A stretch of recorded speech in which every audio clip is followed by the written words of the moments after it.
전국에서, 해외에서 이 말씀을 이 인터넷 방송 지저스 타임즈와 CJTN 방송을 애청하시는 구독자, 애청자 여러분, 오늘도 주 안에서 만나 뵙게 돼서 감사합니다. 오늘도 요엘서 1장 세 번째 시간입니다. 오늘은 여호와의 말씀을 들으라, 이렇게 선포하는 요엘에 대해서 말씀을 또 전하겠습니다. 우리가 지난 2시간 동안 두 번째 요엘서 1장 1절로 4절의 말씀을 계속해서 보면서 여러 가지 또 성경 말씀을 같이 보게 됐습니다. 오늘은 다시 또 이 본문 말씀을 중심으로 이 말씀을 다시 한번 생각해 본다면 성령을 받지 않고서 어떻게 성령에 참여한 바가 될 수 있겠는가? 하나님의 선한 말씀과 오는 세상의 능력을 맛보았다고 했습니다. 그리고 확실한 믿음도 있었다는 것이죠. 오는 세상, 즉 내세의 능력도 맛보았다고 했습니다. 그러나 이러한 자들이 타락한다고 했습니다. 타락할 때는 다시 회개케 할 수 없다고 했지요.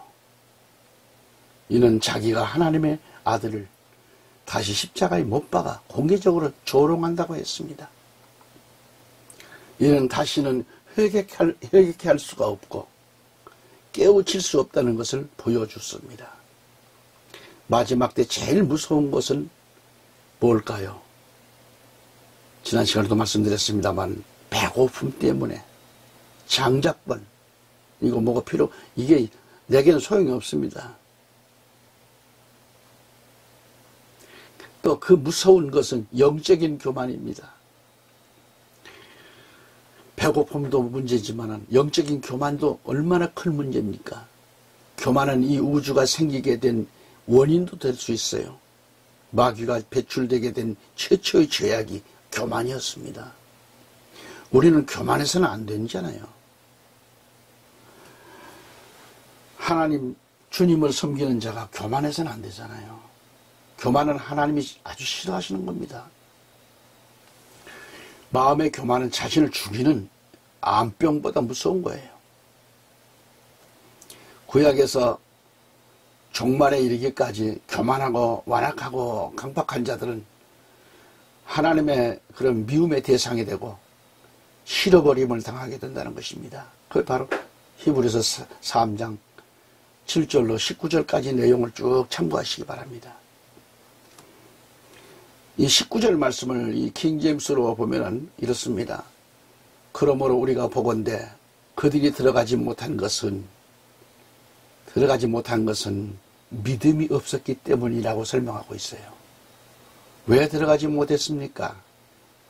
마음이 완악하고 교만했기 때문에, 하나님을 시험했기 때문에 결국은 그들은 망했다는 것을 보여주고 있잖아요.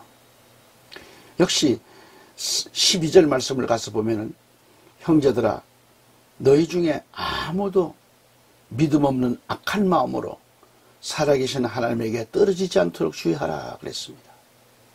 믿음이 없는 악한 마음 때문에 하나님에게 떨어지지 않을까 주의하라는 말씀입니다. 주의하라는 말은 하나님께서 떨어뜨린다는 말이 아니라 내가 주님의 손에서 빠져나간다는 얘기입니다. 주님의 손에서 빠져나간다는 말씀이에요.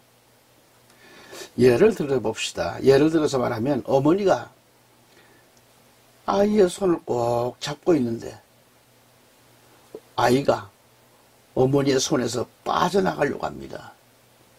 특히 사람들이 많은 시장통이나 어떤 무슨 스포츠 경기장이라든지 어떤 경마장이라든지 사람이 많이 있는 곳에 그래서 어머니의 손을 어떠다가 손에서 아이가 빠져나갔다고 하면 그 아이를 찾기라고는 여간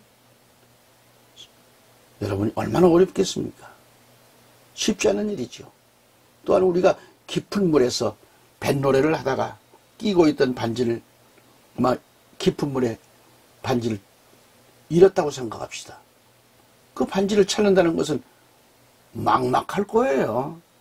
아니, 어떻게 할 수가 없는 거죠. 이와 같은 상태를 떨어지지 않을까 조심하라. 주의하라는 말씀으로 표현하고 있습니다. 표현하고 있습니다. 다시 말하면 하나님께서 우리를 떨어지게 하시는 것이 아니라 오늘 우리 자신이, 바로 나 자신이 하나님의 손으로부터 빠져나간다는 것입니다. 빠져나가요.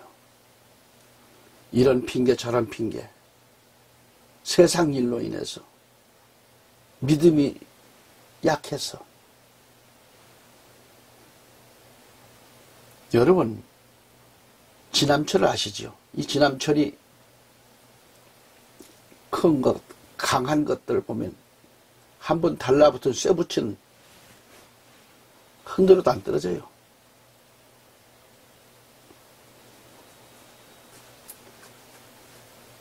능력을 받고 하나님 말씀 속에 사는 사람, 진실한 사람은, 진실한 자는 안 떨어져 나가요. 그러나 자꾸 하나님의 그 간섭으로도 또 자꾸 빠져나가려고 우리 사람들이요. 그래서 목회자 말 안 들어요. 교회가 중요치 않습니다. 교회는 오기는 오는데 중요하지 않아.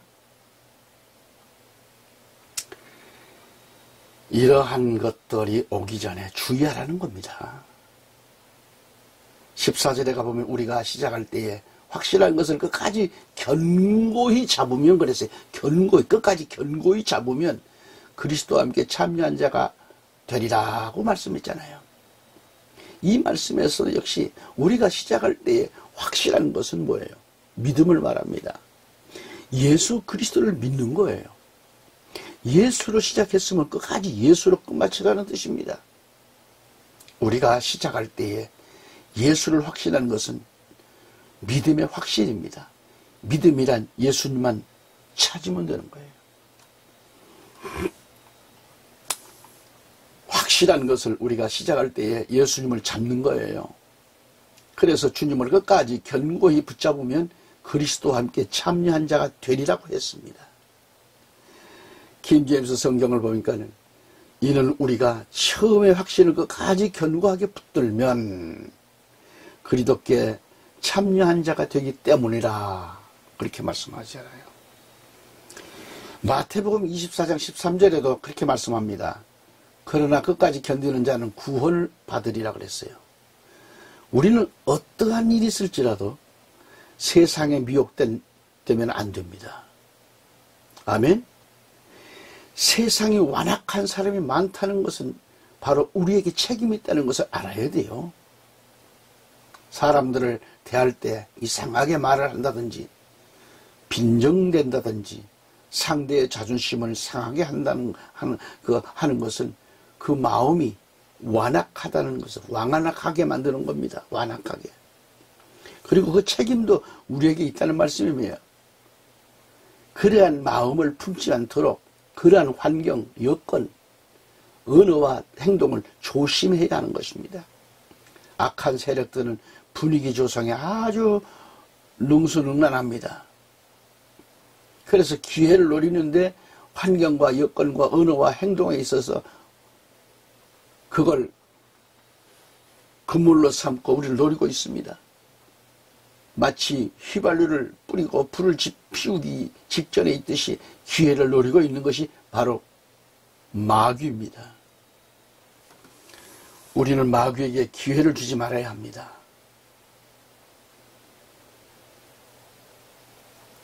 절대 줘서는 안 됩니다. 마귀는 완악하고 강박합니다. 그런데 처음부터 그렇지는 않아요. 계속해서 누적이 되고 완악하게 만듭니다. 그리고 강팍하게 만듭니다. 완악하고 강팍하게 만들어지면 다음 일이 어떻게 되든지 간에 되든 말든 그건 상관없어요. 일을 저질러요. 그러므로 나와 여러분은 경로하는 노를 바라지 않도록 사전에 차단하라는 거예요. 사전에 차단하라.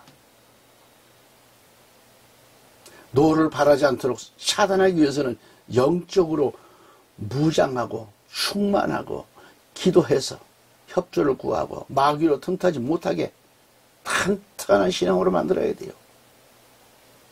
강력한 쇠붙이를 강력하게 붙드는 이 지남철처럼 말이죠. 오늘 우리는 마지막 때에 주님으로부터 이 말씀의 은사를 받고 믿음으로 살아야 합니다. 믿음으로 사는 사람은 교만하지 않습니다. 순종하고 양보를 잘합니다. 온유합니다. 온유한 사람은 언제나 자기 것을 양보합니다. 온유한 자가 제일 부럽다는 것을 알아야 합니다. 사실 우리 사람들은 단점이 있다면 누가 조금만 건드려도 막 화를 불끈불끈 막 잘 내는 사람이 있어요. 흠이 많습니다. 이것은 온유하지를 못하기 때문에. 온유한 사람은 참으로 인내성이 강합니다. 그렇게 만들어져요. 저도 그런 경험을 해봤습니다. 한때 얼마나 강박한지. 어디에 누구한테 접은 일이 없어요.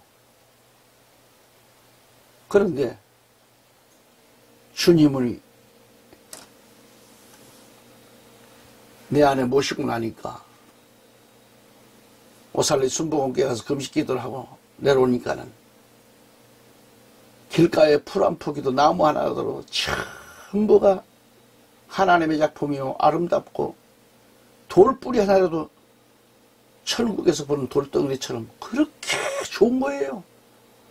벌레 한 마리가 지나갔는데도 야 그렇게 아름다운 거예요. 역시 금식기도 좋더라고요. 은혜가 되더라고요. 그렇게 내려오니까 막 은사가 또 일어납니다. 여러분,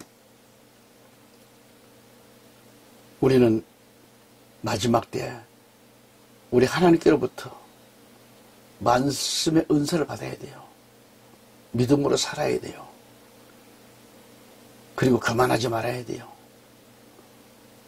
순종하면서 양보도 잘해야 돼요. 온유한 사람은 언제나 자기 것을 양보할 줄 알아요. 변화되고 나니까 양보를 하더라니까요. 노를 바라지 않고 자기 자신을 컨트롤할 줄 알아요.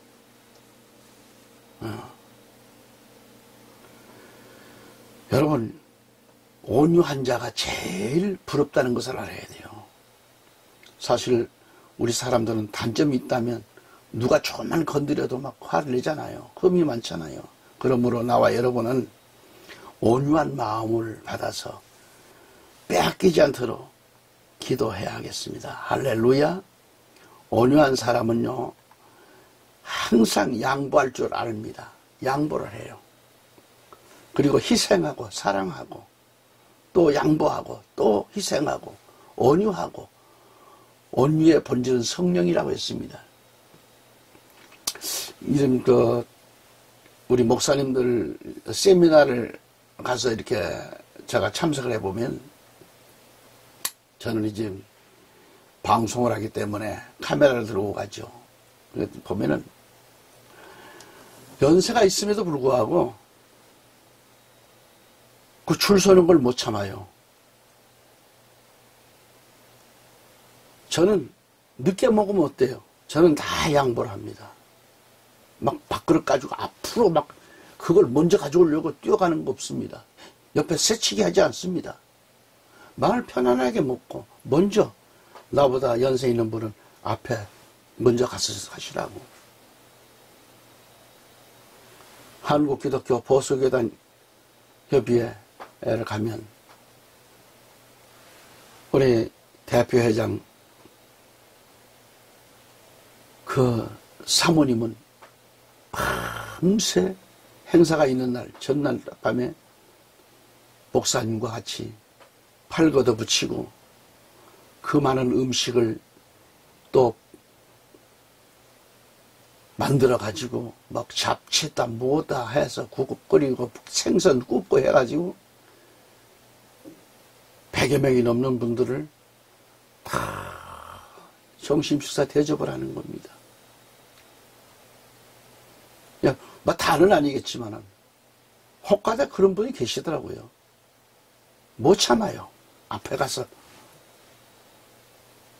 남의 앞에 끼어들게 하는 일들을 볼 수 있었습니다. 그래서 참 되게 저렇게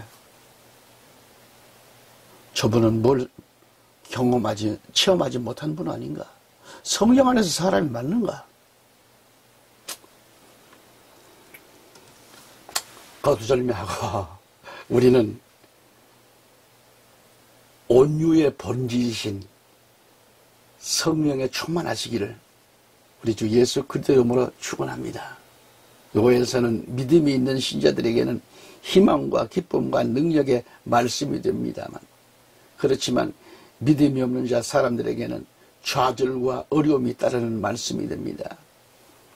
여기 요엘서는 앞에서도 언급을 했듯이 요한계시록과 같이 짝으로서 장차 되어질 일들이고 사건들을 보여주고 있고요.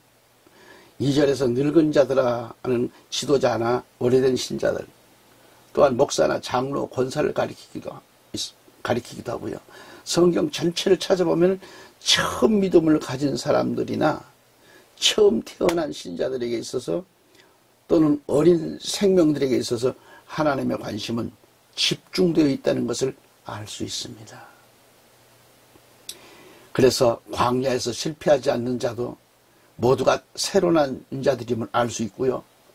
하나님은 결국 오래된 자들에게 더 많은 심판이 있음을 경고하고 있어요. 게다가 교회적으로 보나 믿음으로 보나 어떤 지휘적으로 보나 이렇게 생각할 때 세련미가 난다고 하면 이때는 이미 프로급의 냄새가 난다고 볼 수 있습니다. 그러나 엄격히 말하면 우리들은 영적인 신앙생활은 프로가 되지만 사실은 아마추어에 불과합니다. 아마추어. 그래서 여기 늙은 자들을 말하고 있습니다. 늙은 자들아, 너희는 이것을 들으라고 했습니다. 이것을 들으라는 겁니다. 계속 이어지는 말씀은 땅의 모든 거미나 너희는 귀를 기울일지어다라고 했어요. 이는 크고 낮은 자들아 들으라는 말씀입니다. 귀를 기울일 것을 말씀하고 있습니다. 있으나 마나 한 귀, 그러한 귀가 아닌 들을 귀가 있는, 들을 귀를 가진 자, 들을 귀를 가진 자만 들으라는 것입니다. 하나님의 음성에 귀를 기울일 줄 아는 귀, 성령이 하시는 말씀을 들을 줄 아는 귀를 말합니다. 하나님의 음성은 믿음이 있고 성령으로 거듭난 자만이 들을 수 있어요. 다음으로 너희의 날에나 그랬어요. 이것은 그때 당시를 말합니다. 요엘 당시에나 오늘 현재는 지금이란 말입니다. 우리의 생애 중에서 말입니다. 그리고 너희 열조의 날에 이런 일이 있었느냐 하는 말씀은 조상들 또 아브라함이나 또는 그 후에도 이런 일이 있었느냐는 말씀이죠. 어려운 일이 있을 것을 말합니다. 그러니까 아담 이후부터 지금까지 이런 일이 없었다는 거죠. 우리 생애도 없었고 우리 열조 때에도 이런 일이 없었다는 말씀입니다. 그래서 3절에 너희는 이 일을, 그래서 이 일, 문제된 이 일을 너희 자녀에게 고하고, 이는 우리 자녀에게 고하라는 것이며, 또 너희 자녀는 자기 자녀에게 고하고, 그 자녀는 후시대에 고할 것이라고 그랬습니다. 그래서 구약 성경을 찾아보면 아브라함은 이삭에게 고했고, 이삭은 야곱에게, 야곱은 12아들에게 그렇게 전했습니다. 12지파는 계속해서 12사도들에게 의해서 초대교회까지 고화해졌고 또 이제는 믿는 모든 자들에게까지 고화해진 겁니다. 그래서 우리는 지금 좋은 시대에 살고 있지만 그러나 사실은 어려운 시대에 살고 있습니다. 어렵게 살고 있어요. 가장 복 있는 시대에 살고 있으면서도 그러한 여러분 신앙적으로 볼 때 아주 어렵고 껄끄러운 시대에 살고 있습니다. 여러분, 우한에서 발생한 폐렴, 코로나19 이로 인해서 얼마나 지금 전국을 강타하고 가장 고통당한 저 대구 시민들, 경북, 그 다음에 최근에는 오늘 보니까 서울, 구로. 이게 보통 문제가 아니잖아요. 전 세계가 무너지고 있고, 우리나라는 외교 실패로 강경화 장관의 무능으로 전 세계 100개국이 넘는 국으로부터 입국을 거절당하고 있지 않습니까? 많은 바야들이 한국에 오질 않고 필리핀이나 다른 데로 지금 돌리고 있습니다. 우리나라는 지금 앞으로 이거 회복하려면 보통 어려움이 아닐 수가 없습니다. 엄청난 어려움에 우리 신앙인들까지 지금 어려운 시대에 살고 있습니다. 가장 복 있는 시대에 살고 있으면서 그렇다는 얘기죠. 본문에도 말씀하셨듯이 후시대에 고할 것이니라 그랬어요. 이 말씀대로 이는 지금 우리에게 속한 말씀이라고 봅니다. 후시대에 고할 것이니라고 했습니다. 오늘 우리는 하나님의 이 계시의 말씀을 모든 자들에게 고하여야 합니다. 고하라는 것은 하나님의 말씀을 보존하기 위한 의미도 됩니다. 우리는 말씀을 받았으면 전하는 일을 해야 합니다. 고하라고 말씀하셨습니다. 우리는 말씀의 보존성을 위하여 후시대에 전하는 거죠. 지금 당장 우리는 하나님의 명령대로 복음을 전해야 됩니다. 할렐루야. 지금껏 말씀을 끝까지 경청해 주신 애청자 여러분, 해외 애청자 여러분, 모든 분들 진심으로 감사를 드립니다. 더 좋은 방송, 더 좋은 나은 신문사, 더 좋은 보도, 말씀을 외치는 방송으로 나아갈 것입니다. 이제 교회를 은퇴했습니다. 그리고 이제는 본격적으로 신문과 방송을 통하여 이 시대에 진실한 복음을 전하기 위해서 골방에서 이렇게 엎드려 기도하면서, 여기는 바로 신월동 뒷산 지향산 중턱에 자리 잡고 있는 골방입니다. 앞으로도 이 부족한 종을 위해서, 문서 선교를 위해서 기도 부탁드립니다. 또 후원을 하신다면 더 큰 힘이 되겠습니다. 진심으로 감사합니다. 승리하십시다.